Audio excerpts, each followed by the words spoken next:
siempre pensé que mi padre me había condenado al silencio para siempre.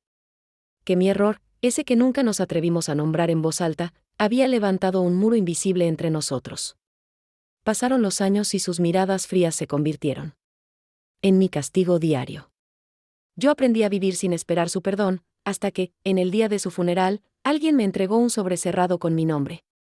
Dentro, una carta escrita de su puño y letra, guardada en secreto durante más de una década. Sus palabras rompieron todo lo que yo creía saber de él, y de mí mismo. No recuerdo con exactitud cuándo empezó a mirarme como a un extraño. Supongo que fue después de aquella noche que nunca volvimos a mencionar. Tenía 17 años. Y una torpeza propia de alguien que cree saberlo todo, pero en realidad no sabe nada. Habíamos discutido, como siempre, por algo que parecía pequeño, mi decisión de no seguir sus pasos en el negocio familiar. Él quería que yo fuera el reflejo perfecto de su juventud, el heredero de su orgullo. Yo solo quería ser libre. Aquella noche llovía, y las gotas golpeaban el techo de chapa del garaje donde terminamos gritándonos. Recuerdo haberle dicho palabras que no deberían salir nunca de la boca de un hijo. Él, en cambio, me miró como si de repente yo fuera una carga que nunca pidió. Y en esa mirada entendí que algo se había roto. Después de eso, nuestras conversaciones se redujeron a lo mínimo, instrucciones secas, preguntas sin interés. Y silencios tan pesados que parecían ocupar toda la casa. Mi madre intentaba mediar, pero su voz era un murmullo frente al muro que él había levantado. Con el tiempo, dejé de intentar acercarme. No porque no quisiera, sino porque cada intento terminaba en el mismo lugar, su indiferencia. Así pasaron los años. Yo me fui de casa apenas cumplí la mayoría de edad, y aunque seguíamos viéndonos en reuniones familiares, nuestras interacciones eran frías, casi protocolares. Nunca hubo un abrazo. Nunca hubo un «te extraño». Lo más cerca que estuvimos de la reconciliación fue un apretón de manos en la boda de mi primo, y aún así, fue como estrechar el aire. Hubo noches en las que me pregunté si realmente me odiaba. O peor, si simplemente ya no le importaba. Porque el odio al menos es una forma de vínculo, la indiferencia es un vacío absoluto. Algunos amigos me decían que con el tiempo las cosas se sanarían, que los padres siempre terminan perdonando.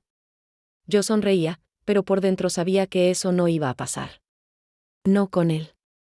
Aprendí a vivir con esa ausencia en vida, a aceptar que no todos los lazos de sangre son indestructibles. Hasta que llegó la llamada. Era una mañana gris cuando mi hermana me dijo que papá había muerto. No lloré. No porque no me doliera, sino porque sentí que su partida había ocurrido mucho antes. Viajé para el funeral con la sensación de que todo estaba dicho, o más bien, que nunca habíamos dicho nada. Pero entonces, mientras el féretro estaba rodeado de coronas y murmullos, alguien se me acercó con un sobre. Llevaba mi nombre escrito con su caligrafía inconfundible. Lo sostuve sin entender. ¿Por qué me escribiría una carta que nunca me entregó en vida? No sabía si abrirla ahí mismo o guardarla para siempre. Lo único que sé es que, en ese instante, toda la distancia de años se convirtió en un peso insoportable en mis manos. Y me pregunté, con un nudo en la garganta, ¿qué podía decirme desde la tumba que no fue capaz de decirme en vida? Lo sostuve como quien carga un secreto capaz de cambiarlo todo. El papel estaba ligeramente amarillento en las esquinas, como si hubiera sido guardado durante años. La tinta, sin embargo, se mantenía firme, con ese trazo recto que siempre caracterizó su letra.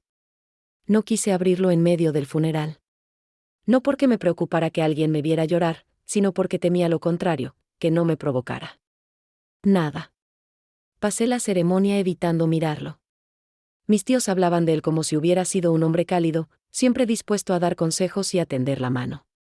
Yo escuchaba en silencio, preguntándome si hablaban del mismo padre que yo había conocido. Había una desconexión tan grande entre su versión y la mía que me sentí un intruso en mi propia familia. Después de la misa, mientras todos se dirigían al cementerio, me aparté. Caminé por una calle lateral, con el sobre en el bolsillo interno de mi chaqueta. La gente me saludaba con gestos de pésame que apenas registraba. Lo único que escuchaba era el latido en mis sienes y el crujir del papel contra mi pecho. Llegué a un café pequeño, casi vacío. Pedí un café negro y me senté en la mesa del rincón. Saqué el sobre y lo dejé frente a mí, como si fuera un oponente en una partida que no quería jugar. Me preguntaba en qué momento lo había escrito. ¿Antes de que todo se rompiera? ¿O después, cuando ya éramos dos desconocidos? Tal vez ni siquiera fuera una carta para reconciliarse. Quizás era solo una lista de reproches que no pudo decir en voz alta. Mis dedos recorrieron el borde sellado. Bastaría un movimiento para abrirlo, pero sentía que una vez hecho, no habría vuelta atrás. Un camarero joven me preguntó si esperaba a alguien. Negué con la cabeza. La verdad es que sí esperaba a alguien, pero no a un vivo. Tomé un sorbo de café y me atreví a romper el sello. El sonido del papel desgarrándose fue más fuerte de lo que imaginaba. Dentro había varias hojas dobladas con precisión. Saqué la primera. La letra era clara, firme, como si no hubiera dudado ni un segundo al escribirla. Hijo, comenzaba. No, querido hijo, no, mi querido. Solo, hijo. Sentí un escalofrío. Continué leyendo. Apenas había avanzado unas líneas cuando noté que mi respiración cambiaba. Lo que estaba escrito ahí no encajaba con el hombre que yo creía conocer. No eran reproches ni disculpas fáciles. Eran confesiones. Revelaciones que me golpearon.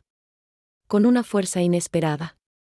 Me habló de miedos que nunca imaginé que tuviera, de decisiones que tomó creyendo que me protegía, y de culpas que cargó hasta el último día. En un párrafo, admitió que el muro entre nosotros no lo levanté. Yo solo. Y en otro. En otro me dijo algo que me dejó helado, que había seguido cada uno de mis pasos a la distancia, que sabía más de mi vida de lo que yo creía, y que, aunque nunca lo dijo en voz alta, estaba orgulloso de mí.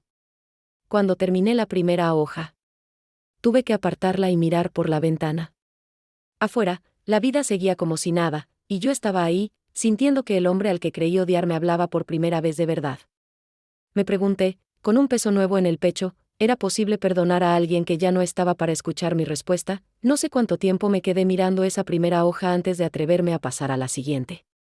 Sentía que cada frase era una grieta en la versión que yo había construido de mi padre. Y, al mismo tiempo, me daba miedo que las páginas restantes no fueran más que un espejismo, un momento de debilidad emocional que no cambiara nada.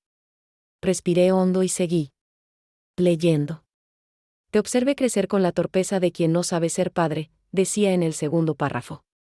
No tuve un modelo para hacerlo, y cuando quise aprender, ya estabas demasiado lejos. Me hablaba de su propio padre, un hombre del que nunca oí más que un par de anécdotas vagas, siempre dichas con un tono seco. Ahora entendía por qué. Aquel hombre lo había criado a golpes, no de puño, sino de silencio. Me confesó que su infancia fue una larga serie de inviernos, donde el calor nunca venía de las palabras. Y que, sin darse cuenta, me había condenado a heredar ese mismo frío. Me habló también de la noche en que todo cambió entre nosotros. Dijo que me vio irme del garaje con la rabia de quien no quiere volver, y que en ese instante sintió que me perdía. Quise detenerte, escribió, pero mi orgullo me lo impidió. Me escondí detrás de ese muro porque no sabía cómo derribarlo sin mostrar mis propias grietas. Hubo una frase que me atravesó por completo: no te hablé porque temía que me vieras débil, y ahora entiendo que mi silencio fue más cruel que cualquier palabra. Me quedé inmóvil, como si cada letra pesara lo mismo que los años que habíamos perdido. Afuera, la tarde comenzaba a oscurecer, y el reflejo de las luces en la ventana me devolvía la imagen de alguien que no estaba seguro de querer perdonar. No porque no creyera en sus palabras, sino porque una parte de mí se aferraba a la herida. Es extraño cómo, a veces, el dolor se convierte en una identidad, y soltarlo es como perder una parte de uno mismo. Seguí leyendo. Al final de la segunda hoja, me contaba que había escrito esta carta muchas veces, y que siempre la guardaba sin enviarla porque pensaba que el tiempo adecuado llegaría. Ese tiempo adecuado nunca llegó. Y ahí estaba yo, leyéndola cuando ya no podía mirarlo a los ojos para preguntarle por qué. Me pregunté si su intención era aliviarme o aliviarse. Si buscaba que yo lo recordara de otra forma, o si simplemente quería dejar algo dicho antes de desaparecer. Cerré los ojos y pensé en todo lo que habría pasado si hubiera recibido esta carta en vida. ¿Habríamos hablado? ¿Habríamos roto el hielo? ¿O la hubiera roto en 1000 pedazos, todavía? ¿Ciego de rencor? La voz del camarero, preguntando si quería otro café, me sacó de mis pensamientos. Le dije que sí, no tanto porque quisiera, sino porque necesitaba un motivo para quedarme allí. Sabía que en la próxima hoja encontraría la razón de por qué guardó esto tantos años. Lo que no sabía era que esa razón iba a cambiar no solo lo que pensaba de él, sino también lo que pensaba de mí. Tomé la tercera hoja con una mezcla de ansiedad y cautela. La doblé y desdoblé entre mis manos antes de atreverme a mirar las palabras. El primer renglón ya era un golpe. Hay algo que nunca te dije porque creí que te haría daño, pero ahora pienso que el daño real fue ocultarlo. Sentí un nudo en el estómago. Siempre había pensado que nuestro distanciamiento se debía solo a aquella discusión, a nuestras diferencias irreconciliables.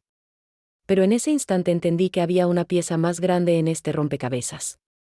Él comenzó a relatar una historia que yo desconocía por completo. Me habló de una decisión que tomó cuando yo tenía apenas 10 años. Según sus palabras, hubo un momento en que pudo cambiar el rumbo de mi vida de manera radical. Un conflicto legal en el negocio familiar lo puso en una posición difícil. Para protegerme de las consecuencias, firmó un documento que me apartaba oficialmente de cualquier vínculo con la empresa. Yo no lo supe, pero esa decisión tuvo un precio. El resto de la familia lo acusó de egoísmo, y yo crecí creyendo que simplemente no me consideraba capaz de continuar su legado. En su carta explicaba que nunca me lo contó porque no quería que me sintiera en deuda con él. Pero su silencio creó otra herida, la creencia de que yo no era suficiente para él. Te dejé creer que te había rechazado como heredero, escribió, cuando en realidad intentaba que no cargaras con un peso que no era tuyo. Me quedé helado. Era como si toda mi vida hubiera interpretado mal la escena principal. No se trataba de un padre que me despreciaba, sino de uno que me protegía de forma torpe y silenciosa, sin entender que la protección sin explicaciones puede sentirse igual que el abandono. Seguí leyendo. Decía que, al verme crecer lejos de la empresa, sintió alivio y tristeza al mismo tiempo. Alivio porque yo no estaba atrapado en el mismo mundo que lo había consumido a él. Tristeza porque se dio cuenta de que me había alejado también de él. No supe equilibrar las dos cosas, admitía. Preferí que me odiaras antes que verte destruirte como yo lo hice.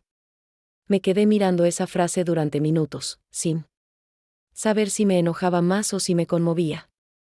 ¿Cuántas veces en la vida alguien toma una decisión por nosotros, convencido de que es lo mejor, sin darnos la oportunidad de elegir? Y lo más difícil de aceptar, ¿habría yo tomado la misma decisión si hubiera estado en su lugar? Terminé la tercera hoja y me di cuenta de que solo quedaba una más. La última. El final de todo. Sentí un impulso de leerla de inmediato, pero también el miedo de que, al hacerlo, no quedara nada más por descubrir. Era extraño, había pasado años evitando sus palabras, y ahora temía quedarme sin ellas. Afuera, la noche se había apoderado de la calle. El reflejo del vidrio me mostró un rostro cansado, con los ojos húmedos, y me pregunté si estaba listo para conocer la verdad final. Porque si algo me había demostrado esa carta era que, a veces, lo que creemos saber de alguien es apenas la sombra de su verdadera historia. La última hoja estaba doblada con más cuidado que las demás, como si hubiera sido la primera en escribirse. O la que más le costó dejar sobre el papel. Mis manos temblaban un poco, no por el frío, sino porque sabía que esas líneas eran lo último que me quedaba de él. Abrí el papel lentamente, casi con el temor de que se deshiciera bajo mis dedos. La primera frase fue directa: si estás leyendo esto, significa que ya no estoy. Nunca había pensado en cómo su voz podría sonar en mi cabeza cuando no estuviera vivo, pero ahí estaba, pronunciando esas palabras desde un lugar que no podía ubicar. Continuaba diciéndome que había intentado entregarme la carta en varias ocasiones.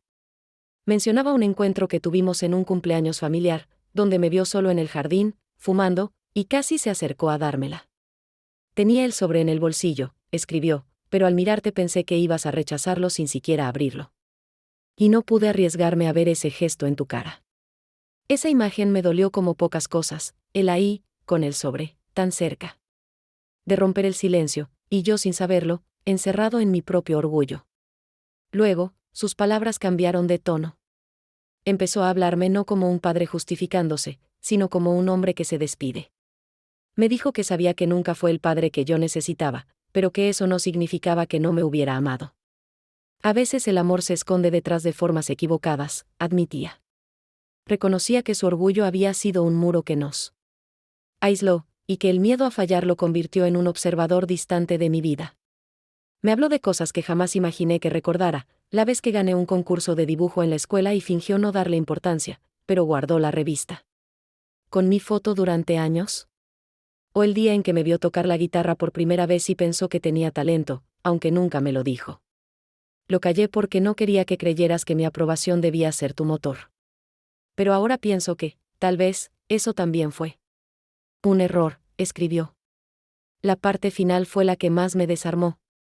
Decía que si alguna vez llegaba a perdonarlo, no lo hiciera por él, sino por mí. Perdonar no es olvidar lo que te hicieron, decía, es soltar el peso de cargarlo. Todos los días. Me pidió que no dejara que nuestra historia se repitiera con nadie más, que si algún día tenía un hijo o alguien a quien amar, no permitiera que el silencio se volviera una barrera. Cuando terminé de leer, me quedé sentado, sin moverme, con la carta extendida sobre la mesa. No lloré de inmediato. Solo sentí un vacío extraño, como si algo que había sostenido durante años se me escapara entre las manos. Afuera, las luces de la calle se mezclaban con el vapor de mi café, ya frío. Me pregunté cuántas relaciones se rompen no por lo que se dice, sino por lo que se calla. Y pensé en todas las veces que esperé que él diera el primer paso, sin darme cuenta de que yo también podía haberlo dado. Doblé la carta con cuidado y la guardé en el mismo sobre. No estaba listo para decidir si lo perdonaba o no. Pero sí sabía una cosa, ya no podía seguir contándome la misma historia de odio. La verdad, con toda su crudeza, estaba ahí, y ahora me tocaba a mí decidir qué hacer con ella. Salí del café con el sobre en el bolsillo, sintiéndolo más pesado que cuando había entrado. La noche estaba fría, y las luces de la ciudad parecían más distantes de lo habitual. Caminé sin rumbo fijo, como si mis pies buscaran un lugar donde poder ordenar todo lo que había leído. Durante años había construido mi identidad alrededor de una certeza, que mi padre no me quería lo suficiente, que yo no era más que una decepción para él. Esa narrativa me había acompañado en cada decisión, en cada relación, incluso en mis fracasos. Me servía como escudo y como excusa. Ahora, con esas páginas en la mano, esa certeza se resquebrajaba. ¿Quién era yo si la historia que me había contado sobre él y sobre mí ya no era cierta? Llegué a la plaza donde jugaba de niño. Estaba casi vacía, apenas un par de personas cruzando con prisa. Me senté en uno de los bancos y recordé las tardes en que él me traía aquí, antes de que el muro entre nosotros existiera. No hablábamos mucho entonces tampoco, pero había gestos. Empujarme en el columpio, darme una moneda para comprar una golosina, esperar en silencio mientras yo corría. Tal vez siempre había sido así, alguien que no sabía poner en palabras lo que sentía, pero que, de alguna manera, estaba presente. Pensé en llamar a mi hermana para contarle sobre la carta. No sabía si ella sabía de su existencia. Imaginé su reacción, tal vez sorpresa, tal vez incredulidad, tal vez enojo por no haber recibido algo parecido. Guardé el teléfono. Sentía que todavía no estaba listo para compartirlo. En ese momento, entendí algo incómodo, tenía miedo de que, al contarlo, otros intentaran darme interpretaciones que yo no pedía. Esta carta no era un acto público, era un diálogo privado, aunque unilateral. Me quedé un rato más en la plaza, observando cómo el viento movía las hojas secas. Pensaba en esa frase final, no dejes que el silencio se vuelva una barrera. Sonaba simple, pero me di cuenta de que yo mismo había hecho del silencio una costumbre. No solo con él, también con otros. Había amigos con los que dejé de hablar por orgullo, personas a las que nunca pedí disculpas porque creía que no valía la pena. Quizá esa carta era más que una explicación, quizá era un espejo. Miré el cielo, tratando de encontrar alguna señal, y me encontré a mí mismo pensando en si era posible cerrar una historia sin una conversación de ambos lados. ¿Puede haber perdón sin respuesta? ¿O el perdón es precisamente eso, aceptar que no habrá nada más? El frío empezó a calar en mis manos y decidí volver a casa. Mientras caminaba, sentía que cada paso me alejaba de la persona que entró a ese funeral y me acercaba a alguien nuevo, aunque todavía no sabía si quería hacerlo. Guardé la carta en el cajón de mi mesa de noche, como si fuera una herida que necesitara reposo antes de volver a tocarla. No sabía cuándo la volvería a leer, pero sí sabía que no podía dejar que se perdiera. Tal vez algún día la mostraría, o tal vez no. Pero había algo que ya no podía evitar, esa carta.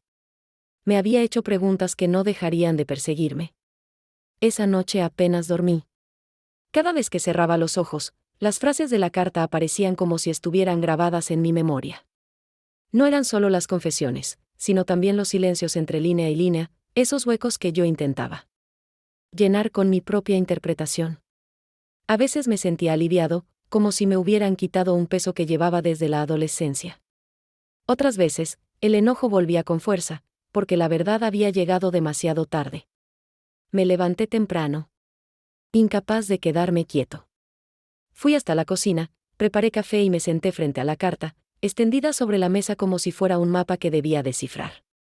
Me imaginé preguntándole lo que nunca me atreví: ¿por qué me dejó creer que no le importaba? ¿Por qué nunca me dijo que me había protegido? ¿Por qué no me dejó elegir? En mi cabeza, creé un diálogo. Yo le hablaba con la franqueza de quien ya no tiene nada que perder, y él respondía con esa voz grave y pausada que siempre tuvo. En ese diálogo imaginario, él no se defendía, solo reconocía sus errores. Y yo, en ese escenario inventado, encontraba la fuerza para decirle que lo había odiado, que lo había necesitado, que lo había extrañado incluso cuando no quería admitirlo. La realidad, sin embargo, es que ese diálogo no iba a suceder. No podía preguntarle nada ni obtener respuestas. Y ese era el verdadero dolor, que las conversaciones más importantes de nuestra vida, muchas veces, ocurren cuando ya no pueden cambiar nada. Durante el día, intenté distraerme con tareas pendientes, pero la carta estaba siempre en mi mente, como un eco persistente. Me pregunté cuántas personas cargan con historias incompletas, cuántos hijos y padres viven atrapados en malentendidos que podrían resolverse con unas pocas frases. Tal vez por eso este relato, aunque sea mío, le pertenece también a otros que han vivido lo mismo. Pensé en escribirle una respuesta, aunque él nunca la leería. No como un acto simbólico, sino como una forma de ordenar lo que sentía. Imaginé comenzar con un «Padre, te escuché», y luego contarle todo lo que su carta me había despertado. Quizás así podría cerrar el círculo, aunque fuera en mi propio interior. Por la noche, volví a la plaza del día anterior. Me senté en el mismo banco y vi a un padre empujar el columpio de su hijo. No hablaban, pero la risa del niño llenaba el aire. Me pregunté si ese niño, en 20 años, recordaría ese momento como un acto de amor o si lo olvidaría entre tantas otras memorias. Tal vez lo importante no era lo que se decía, sino la forma en que uno estaba presente. Mientras volvía a casa, me di cuenta de que la carta no solo hablaba de él, sino también de mí. Era un recordatorio brutal de lo fácil que es dejar que el orgullo se interponga entre dos personas. Y aunque él ya no estaba, yo todavía tenía tiempo para elegir qué hacer con los que seguían aquí. El domingo, una semana después del funeral, abrí la carta por última vez. Ya no lo hice con ansiedad, sino con la calma de quien sabe que cada palabra está grabada en la memoria. La leí despacio, como si quisiera escuchar su voz detrás de cada letra. Esta vez no me dolió tanto como la primera. Quizá porque había aceptado que esa carta era lo más cerca que íbamos a estar de una reconciliación. Cuando terminé, no la guardé en el cajón. La puse sobre la mesa y me quedé mirándola, preguntándome qué hacer con ella. Podía dejarla como un secreto, como un tesoro personal que nadie más tocaría. O podía compartirla con mi hermana, tal vez con algunos familiares, para que supieran quién fue realmente, más allá de las apariencias. Pero había un riesgo, que otros no entendieran, que reinterpretaran sus palabras, que las usaran para juzgarlo o para juzgarme. Me di cuenta de que no quería que nadie le quitara el sentido que tenía para mí. No necesitaba validación externa para lo que había leído. Esa tarde fui a su tumba por primera vez desde el entierro. El cementerio estaba casi vacío. Caminé entre las lápidas hasta encontrar la suya. Me quedé de pie frente a ella, sin flores ni discursos. Solo saqué el sobre y lo sostuve en la mano. No lo dejé sobre la piedra, tampoco lo enterré. Lo que hice fue leer en voz alta el párrafo final, ese en el que me pedía que no dejara que el silencio se convirtiera en una barrera. Fue extraño, como si de alguna forma me estuviera respondiendo. No sé si fue el viento o mi propia respiración, pero sentí un alivio leve, como si una parte de mí hubiera soltado algo que llevaba demasiado tiempo sosteniendo. De camino a casa, pensé en todas las veces que esperé que él diera el primer paso, y en cómo esa espera había definido mi vida. Decidí que no quería seguir viviendo así. Esa misma noche llamé a una persona con la que llevaba años sin hablar. No por un conflicto grave, sino por una acumulación de malentendidos y orgullo. Le dije lo que nunca había dicho, que la extrañaba, que lamento las cosas que dejamos sin resolver. No sé si esa conversación nos devolverá lo que perdimos. Pero sí sé que me quitó un peso de encima. Entendí que, aunque no puedo cambiar mi historia con mi padre, sí puedo decidir cómo escribo el resto. Y que el perdón, aunque no siempre sea completo, puede ser una forma de no quedarme atrapado en el pasado. Ahora la carta está guardada en una caja de madera junto a otras cosas importantes. No la miro todos los días, pero sé que está ahí, como un recordatorio de que las personas somos mucho más que nuestros errores y que, a veces, las palabras que llegan tarde todavía pueden cambiar algo. Tal vez no lo suficiente para reparar todo, pero sí lo suficiente para reparar una parte de uno mismo. Y me quedo con eso. Porque al final, lo que decidí hacer con su voz fue no dejar que se apagara en mí.